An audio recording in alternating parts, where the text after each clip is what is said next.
Hello ladies and gentlemen, this is Craig Stern with another exciting episode of IndieRPGs.com Checks Out. Today, we're actually going to have a really special episode today. This is the 50th episode of IndieRPGs.com Checks Out. Isn't that exciting? I'm excited about that. I think that's super cool.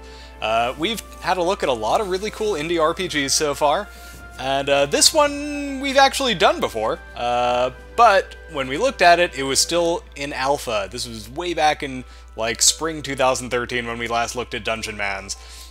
And it's now released. This is now, like, version 1.02 or something. It's on Steam, and this isn't a first impression, technically, because I've been playing quite a few hours of this, and I'm just gonna say up front that I friggin' love Dungeonmans. Like, this is probably my favorite roguelike that I've ever played. Just gonna say that right up front. And now I'm going to take you on a quick little tour of all the things that make Dungeonmans super cool.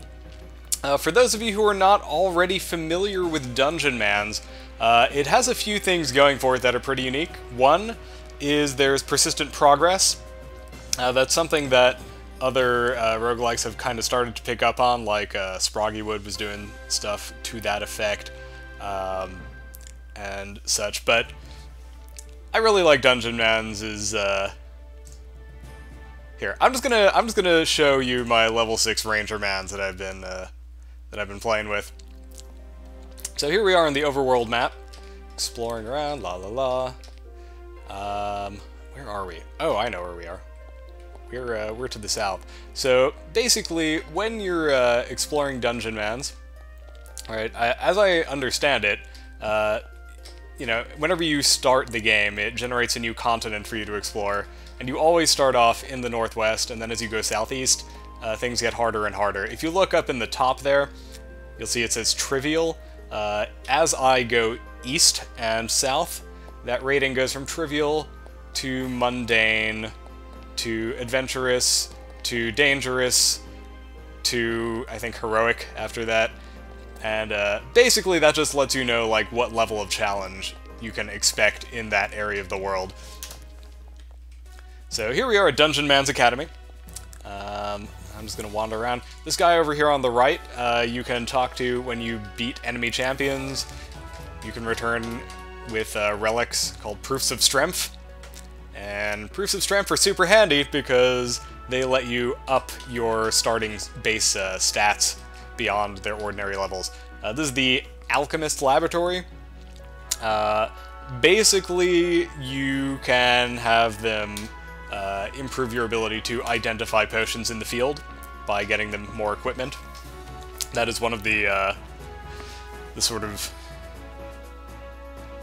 improvements that lasts between characters, right? Whenever you start a new character, you can just send them to talk to the head chemist there, and she will make it so that you automatically know already what all the various potions do. Not all of them, but most of them. This guy is cool. This is the Armorer. You'll notice we have things like Tin Steel and Beryllium. We can use that to actually upgrade our starting weapons and armor. So, like, I've already given weapons and shields a +2 bonus, and a +1 bonus to each of the different types of armor for characters that are just starting out. You can also, if you want to get, like, more resources to upgrade all that stuff, you can give him your trash gear. And he'll melt it down and turn it into tin steel and beryllium, which you can then use to upgrade your things. You can also use those resources to purchase upgrade hammers, which instill your gear with various status effects. Right, so like antiseptic there, that gives whatever you use the upgrade hammer on, 15 poison resist. Burninating, you know, that's a pretty expensive one, but you can make it so that your weapon sets enemies on fire.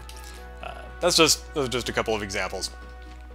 Over here is the Academy Museum, which basically, as you kill enemies of various types, you gain ranks of knowledge about enemies of that type, and that, I'm not 100% sure what that does, to be honest. I do know that at a certain point it makes it so that you can just straight up see how much health enemies have, like how much total health enemies of that sort have, and what their current health is out of that. which is really handy. Oh, I almost forgot the library. The library is another thing you can upgrade.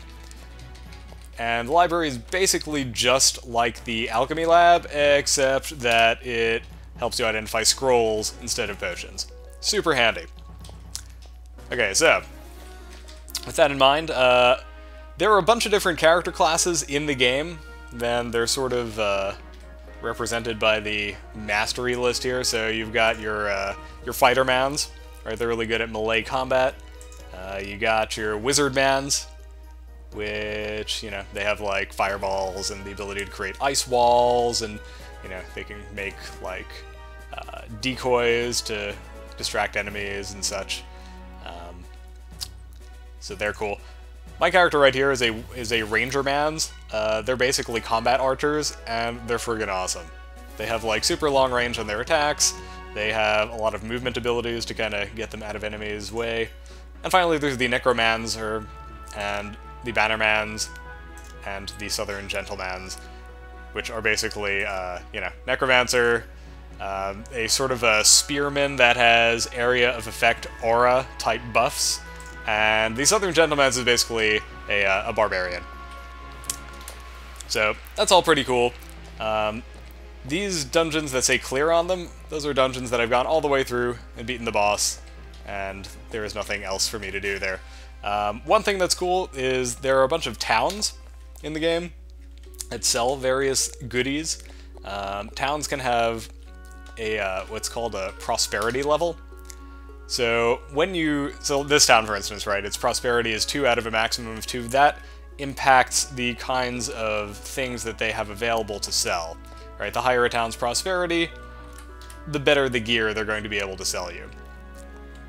So, like, this is not amazing gear, but it's, like, okay for, you know, starting out. Actually, no, for just starting out, it's amazing, but, you know, in the grand scheme of things, not the greatest ever.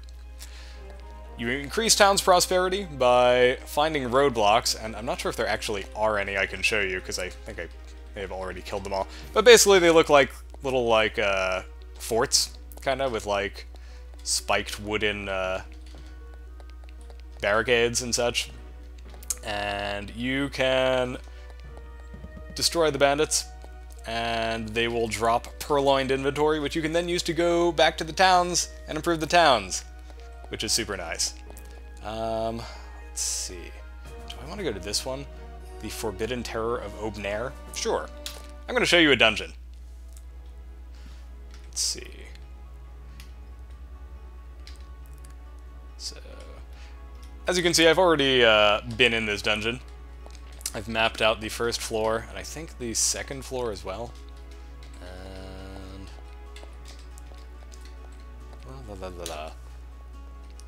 I'd like to point out that I'm way the hell better at this game than I was the last time I played. I was absolutely miserable at it when I did that first video. I recognize it. You all recognized it. It was embarrassing.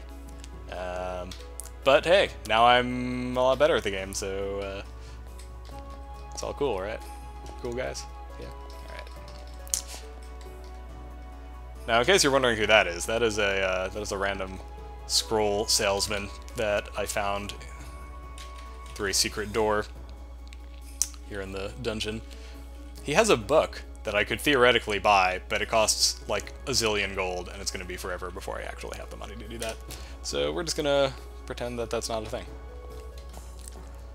And let's see, where are we? Okay, so we need to go all the way up there and access the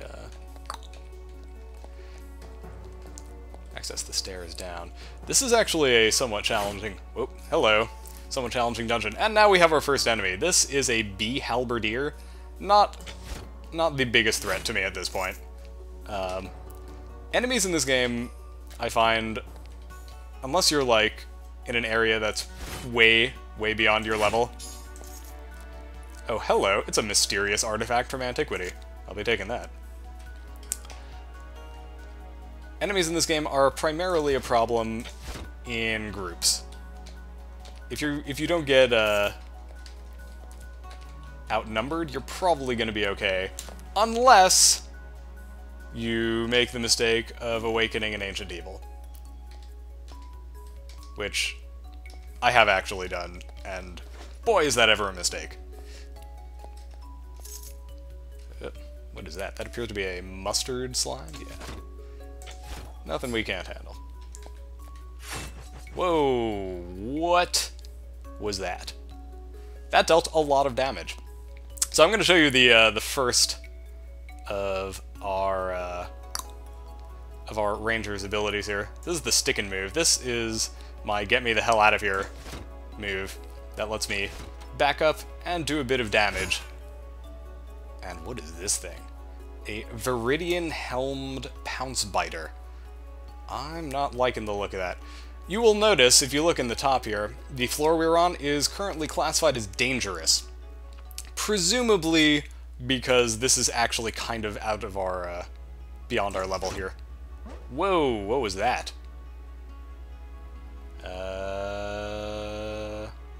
Oh, there's a brigand fuminologist up there. And he's moving us around. That's problematic. So I'm going to do a quick dash to get me a little bit closer to safety, because I'm not liking the way that this battle is starting to shape up. And what is your deal? You're just a brigand fuminologist, huh? Alright, let's see if we can use this. Okay, so this'll cost us some stamina, but it's worth it to get us a little further away from these enemies, so that we have a chance to actually do something with them. Yow, that's quite a bit of damage, and I appear to be on fire. That's not good. Yeah, we're going to take the stairs up.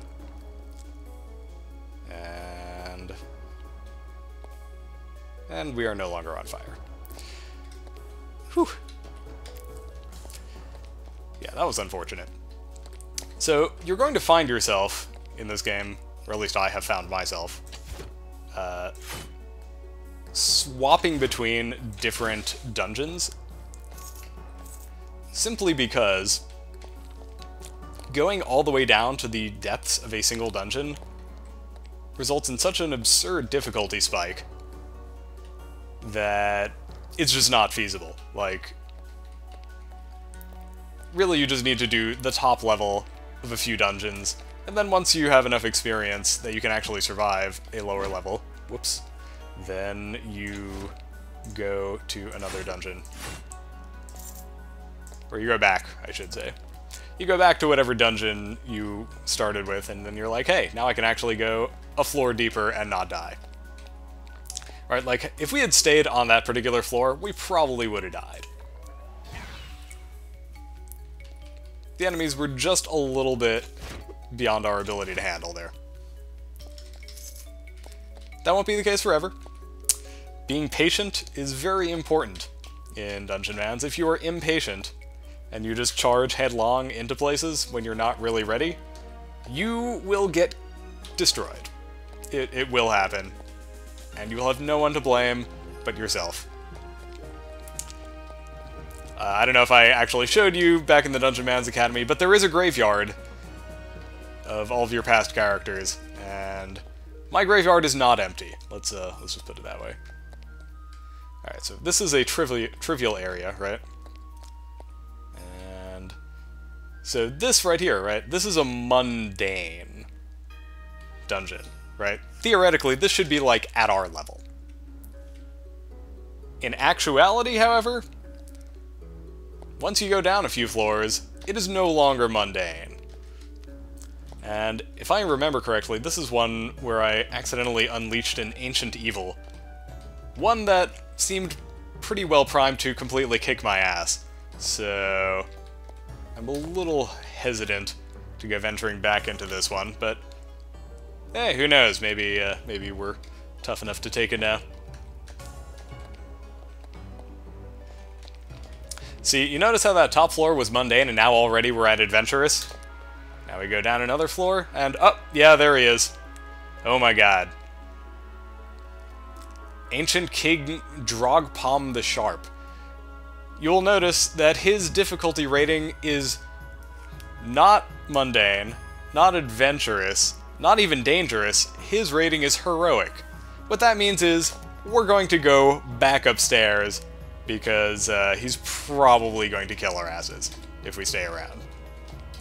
Incidentally, he's been sitting there for a good long while now. I mean, I've been often doing other things in other dungeons for quite some time, and the Ancient King's just been, like, chilling, waiting for me to come back so that he can kill me. You will notice, as I move around, I regenerate health and stamina, which is really handy. Makes it so that I don't have to leave the dungeons every 5 seconds. Woo, that's not good. Alright, so we have a razor-jawed Gibbesnap here. I'm not really a fan of these things. They're kind of a pain in the butt.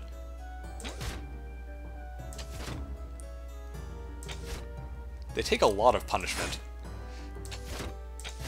which is not ideal. Luckily, they're not invincible. And... oh, hello, did you drop a book? Yes, you did. Defensive defending. Just what I wanted. And what do we have here? A Bandit Spark Tosser. So this is basically an easier version of the Bandit Fuminologist that we encountered in that other dungeon. Just gonna take him out, and then we'll be able to deal with this Spike Shell Pangolin without having to worry about someone tossing fireballs at us the entire time. So the Pangolins are a good example of a type of enemy that appears in this game a lot. And, oh, what is this? Calgon totally knows where you are, secret door. Nice try. Yep, so there's a secret door there. We're not going to mess with it just yet. We're going to take out this bandit bowman first. So there are enemies in this game that move you around.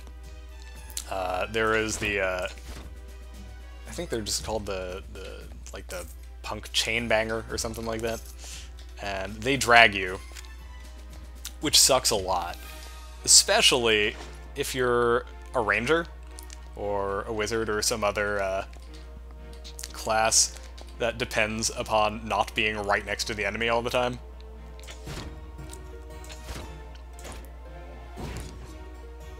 What just happened?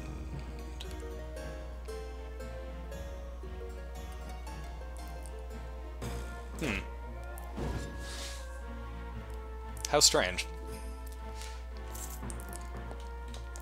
Okay, note to self, do not attack the Lizardman Captain in melee, even if they have 1 hit point left. It's just not a good idea. I don't trust that. There might be a teleporter in there. I'm just gonna leave that room alone. And that appears to be another Lizardman's Captain. So we're just gonna fire 1 more bow shot. Hopefully that'll kill him. Nope, he blocked. And now we're going to do stick and move to take him out safely. Nothing there. Oh, hello. Hello, gelatinous cube.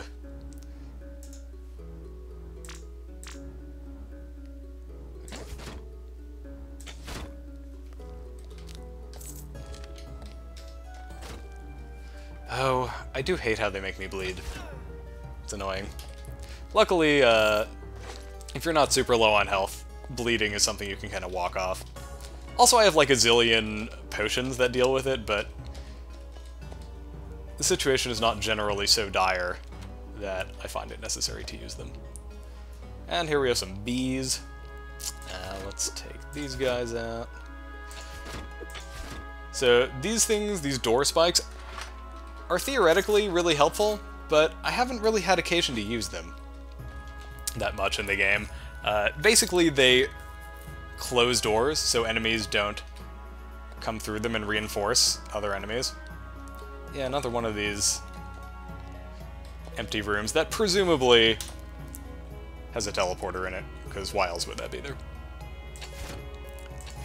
I'm not gonna lie, there have been occasions where I've you know, where it probably would have been helpful to me to use the door spikes to keep enemies from charging in and reinforcing. But, that having been said,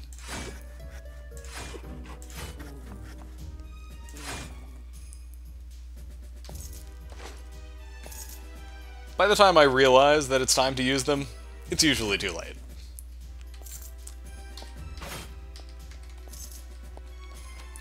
Okay, so that's a lot of enemies. We're probably going to use stick and move here to get out of harm's way.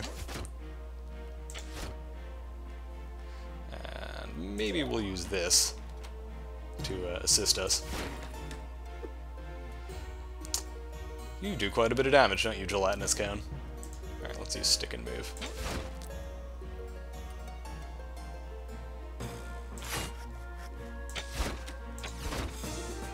Oh, and look at that, we leveled up. So this will be a nice opportunity to show you about what leveling up does for you. As you can see, it has increased my maximum health and my maximum stamina, and now I get an unspent point to put into a mastery. So we could put something into Adventure 101. We could get the ability to use two-handed melee weapons. However, given that we're rangers and that we're really good with bows, having a two-handed melee weapon probably isn't to our advantage. We already have the two archery masteries. We could get shieldcraft, which would give us shield use and the ability to do some cool defensive stuff. We could get dual wielding, in theory, which would be kind of neat. We could get, what is this, arrow time. Assume a powerful defensive stance that raises your dodge value. If you dodge ranged attacks during this time, you deflect them toward a nearby enemy. That's pretty sweet. So, the Dungeonmans comes with medium armor, and there are special, like, feats that are dependent on the type of armor you use. I'm just going to get, I think, the last of the medium armor feats here. That is pretty handy. We'll just put that in the little hotkey bar there, and we're good to go. There's also light armor, which has its own special abilities, like light shield, which, you know, creates a little shield that can absorb a certain amount of damage before breaking. Reactive linens that give you a dodge bonus after you take elemental damage, and flux shield, which lets you reduce the magic damage you take, which is cool. These are all mage mans, wizard mans, whatever you call them. They use light armor, and then there's real armor, which is the province of the warrior mans and their type, or fighter mans, excuse me. So in theory, if we wanted to, we could also put a point into some more offensive ranger man's abilities, or we could also put it into fieldwork stuff, like advanced dungeon delving. Like this would let us have an enhanced ability to sense hidden objects. And I already put one into scouting, which gives me an advantage in random encounters on the overworld. The one after that lets me instantly fast travel back to the academy from anywhere in the overworld, which is really handy, and I'm probably going to get that pretty soon.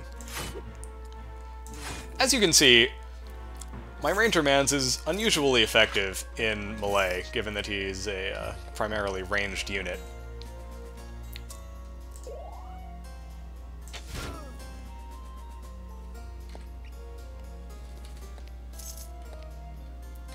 And that is in no small part due to his stats, and also due to the fact that I just so happened to pick up a, oh, where is it now? There we go. A Venomous War Reaver +2 while I was dungeon delving, and holy cow, that thing does some damage. It's pretty awesome.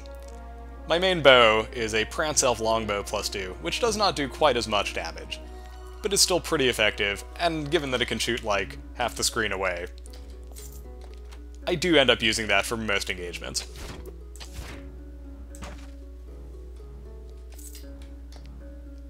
That's a lot of lizard men. We're going to back up a sec here.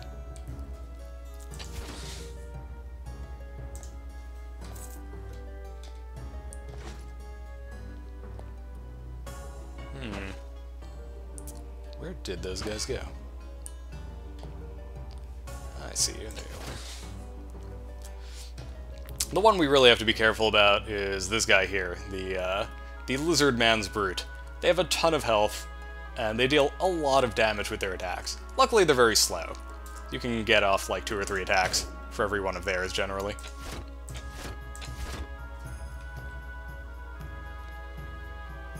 La la la.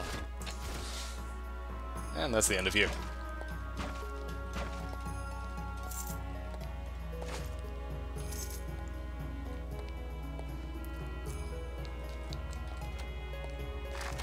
Whoa, okay. That's more than I really want to deal with at once. Let's back up a little bit here.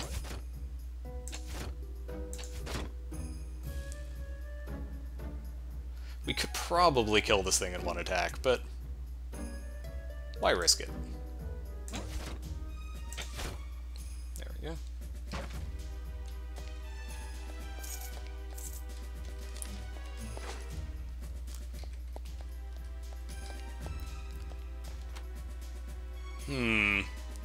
Is that a... That's just a shadow. Not really a huge risk to us. A regular Prance Elf longbow. Not anything I especially need. Oh, another pangolin. Alright, let's do that.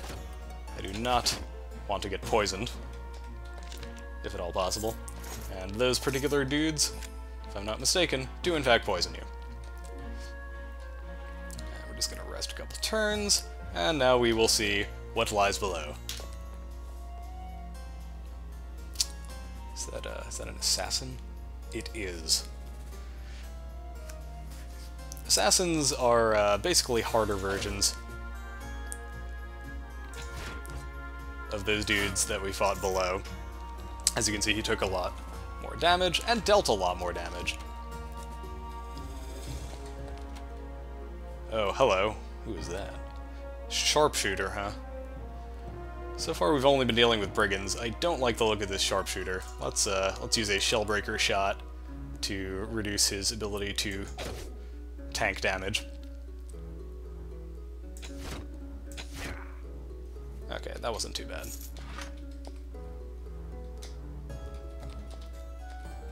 Let's see what's up here. That's a lot of lizard dudes.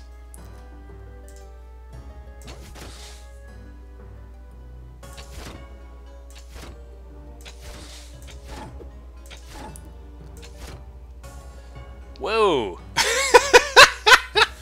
It's a fearsome Triger. That is literally 3 tigers stacked on top of each other. Oh, that's great. Alright, we're going to use the Many Feathers shooting stance here, so that we can get off a few more shots.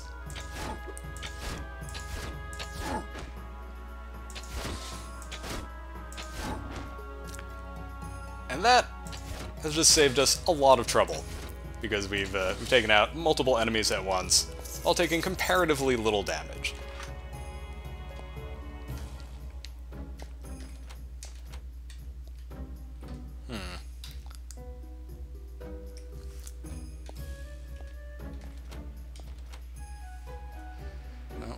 We'll take care of this splotch horror here.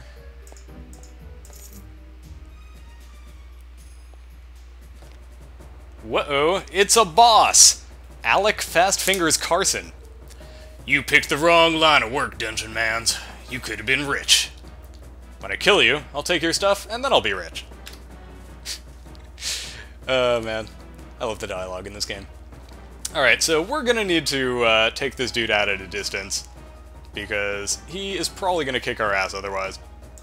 Let's use a Shellbreaker shot.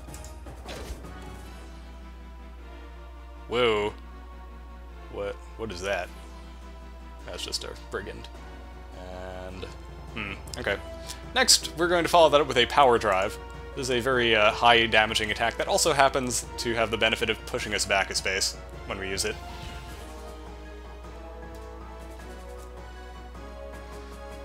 Roughed up, okay. We'll use the many feathers shooting stance so that we can also deal some damage to these guys he's got with him.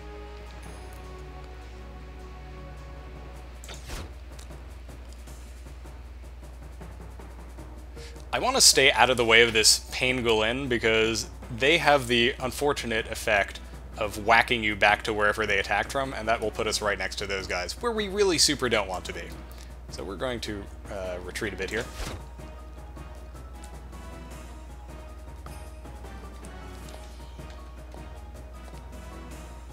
And we'll see if we can get them to show up. Yeah, there's one of them. Okay. Yep, and there's him. Let's use the Shellbreaker shot again. Okay. And we'll just back up a wee bit. And we'll use the power drive again. Oh, nope, I'm a little too low on stamina for that.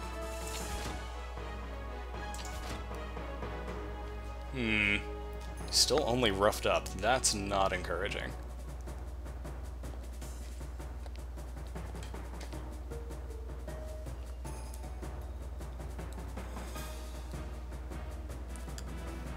And we'll use the power drive. Now he's wounded, which is better than not wounded. I'll say that.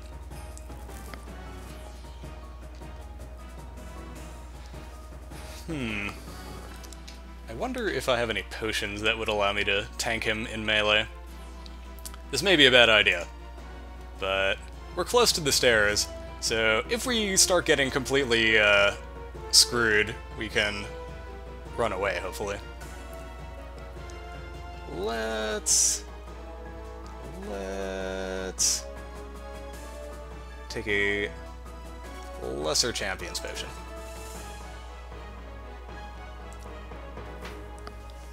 And see how that lets us do.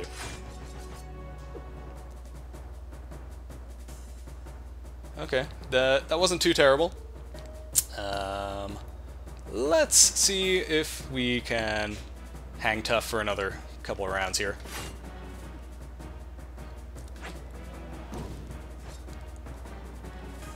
Well, so far we're not doing too bad. We have managed to poison him, which is nice. And he's badly wounded. That's good.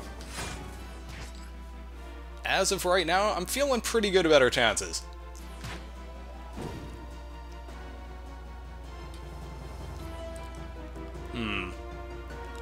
Let's see. We still have 4 more turns of champion here.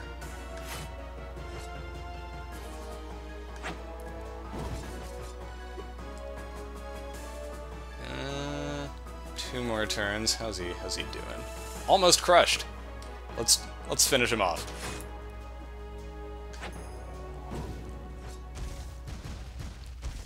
Oh, we totally did it. For the greatest. Another great victory for the Academy and all Dungeonmans. You should be proud.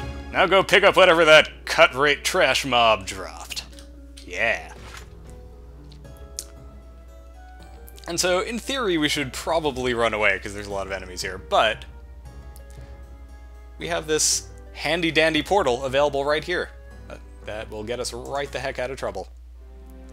Oh, look at that. And it's clear. In theory, we can go back and try to pick up all the loot that we left behind, but we don't really have to. We can just say, you know what, we cleared it, we're good. We did it. We're heroes. Go us. I'm just gonna wander around a little bit, recover my stamina, and we're good to leave. Head back to the overworld, and back to the Academy. In theory, you want to stay on the roads, because that allows you to run away if you get a random encounter, but in this particular portion of the world, the enemies are so ludicrously under-leveled relative to us that it kind of doesn't really matter. We'll crush pretty much everything that's in our way. Hello, Calgon. What brings you back to the Academy? I brought some relics back to the Academy, as a matter of fact. This could be quite the treasure. The museum will start an investigation, but it will take a long time. Perhaps it will be of use to future graduates. Great. And another relic that I found. And a book? Bandits, True Things Volume 3? Wonderful! A whole collection of monster knowledge! I'll see that all your notes get to the museum. And the proof of strength that we got from killing that dungeon boss just there. Proof of strength, an undeniable mark of prowess and tenacity. The Battlemaster will be so proud. Go talk to him about raising your base stats. Okay, that was a good little haul. A good little haul that we got there. So here is the Academy Battlemaster. Real hero Calgon, staying frosty and on the bounce as always. Listen with both ears. Seems like the Academy stockpiles 13 proofs of strength collected, and you have 4 points remaining to spend on improving your base stats. You can spend them now, or whenever you like. Let's get to spending. So, I'm at the point now where pretty much everything except Foom costs multiple points to improve. As you can see, my Rangermans has pretty formidable strength. And, you know, strength is your, like, basic melee, health, stamina ability. Or stat, I should say. Whereas skill is your dexterity, you know, parrying, dodging, and ranged attacks ability. So I'm probably going to put the point into skills, because what ranger doesn't need even more skills? The answer is none of them. And I could put one into Foom, which will have the salutary effect of increasing my stamina, and I can never really have enough stamina, frankly, because, you know, all of my special ranger abilities use it. So I'm just going to put the point into Foom. Yes, doing it. So as you can see, that got me 4 more stamina, putting that extra point into Foom. Super handy. And it's back to the... Oh wait, before we go back to the overworld. So this is the thing I was mentioning with the little blacksmith dude here. Whenever you come back from the dungeon, you can give him trash gear to melt down. We'll just have him melt down all of my unlocked gear. I don't care if it's magical or not. So if we give him all of the stuff that we picked up that we're not actually using from that dungeon, that's going to give us 78 units of tin steel, 244 units of beryllium, and 2 units of crushonium. Does that work for me? Yes, it does. Ba-boom! And just like that, we have a ton of resources available to spend, which we can actually use, and I am actually going to use now, to upgrade our starting armor. Starting medium armor, specifically. And just like that, starting medium armor gets a +2. And that, in turn, is going to make life easier for any characters that come after this character if I ever screw up and get him killed. Which is probably going to happen at some point. But it hasn't so far. I'm pretty proud of that. As you can see, we now have a gold statue for bandits. And basically what that means is that we know everything there is to know about them. And I think I already was able to see what their current and maximum health was. The bandit units, so I'm not actually sure what going from silver to gold really does for us. Yeah, because I'm pretty sure, like you can see that I have silver statues for slimes and for bees, and I can definitely see their health. So I'm not entirely sure what the gold does. I'm sure it's something handy, and I just haven't figured it out yet. But oh, and look, here's the graveyard of people that I've totally effed up with. That's brave Agrippina the Elder, Wizardmans of the 2nd level of power. Yeah, she died at level 2. She did not last long. Wizardmans, a lot harder to use than Rangermans. I'm just going to throw that out there. And I have a couple of Rangermans here. This was my first ever character, actually, the Scorpia the Rangermans. She got to level 3 before I screwed up and got her killed. And then there was Salvador, who I thought I was doing super well with, but, you know, if you, like, ever just don't pay attention to what you're doing when you're in battle, you can very easily be taken unawares by enemies that just deal more damage than you think you're taking. So I don't recommend rushing. That was how poor Salvador died. But Caligon here is doing pretty well. Doing pretty well. He's now level 7. Far and away the most successful character I've had in Dungeonmans. I don't mean to brag, but he's kind of awesome. Let's just be real. Let's just be real here for a second. So I'd like to show you other things. So this one in particular, this this particular dungeon, the Abyss of Deep Defeat, was not actually on the map when I started playing Dungeonmans. This was actually a dungeon that was created by my getting my last Rangermans killed. He was on the road fighting some bandits, and I wasn't paying close attention, and one of the bandits was dealing a lot more damage with each attack than I was noticing them dealing, and poor Salvador died. And the bandit who killed him went and founded this dungeon, the Abyss of Deep Defeat. And I'd really like to finish this dungeon simply because of how humiliating it is to have a dungeon on the map that was founded by a mook monster that killed your hero. But I can't, because that's the one with that friggin' Ancient King, and I know for a fact that if I go and fight the Ancient King, I'm going to get my ass kicked. That's just what's going to happen. And then he's going to become the hero of that particular dungeon, because that's another thing that happens. If you let your characters die, the monsters that kill them then get promoted into boss versions of themselves, and they become the king of whatever dungeon you were in when they killed you. And if you weren't in a dungeon, they go off and found a dungeon, like this one. So yeah. Anyway, folks, that's Dungeonmans. I just wanted to show you a little bit in greater detail what Dungeonmans has to offer. The answer is, it has a lot to offer. The graphics are attractive, the music is well composed, the dialogue is funny, and frankly, the wealth of just combat abilities and the way that combat is structured is just very well designed. It's an extremely well designed game in many respects.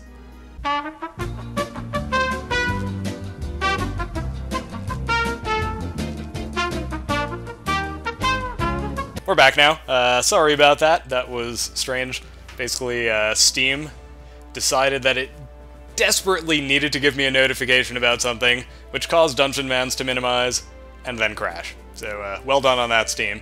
Anyway, that having been said, we're actually out of time. I've now shown you most of what I wanted to show you of Dungeonmans, and hopefully I've given you a little bit of a taste of why Dungeonmans is now currently my favorite roguelike. It's just really good.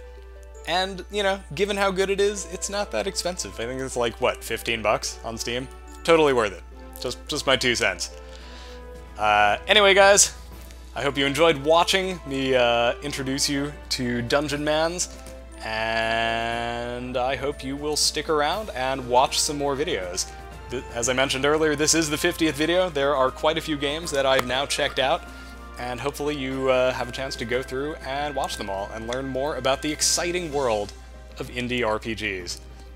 Until next time, folks, I'm Craig Stern, and I will see you in the very next episode. But before I go, please, if you liked this video, click thumbs up and subscribe. It'll help me out a lot, and it will ensure that you get notifications when I go ahead and check out more games. See you guys next time.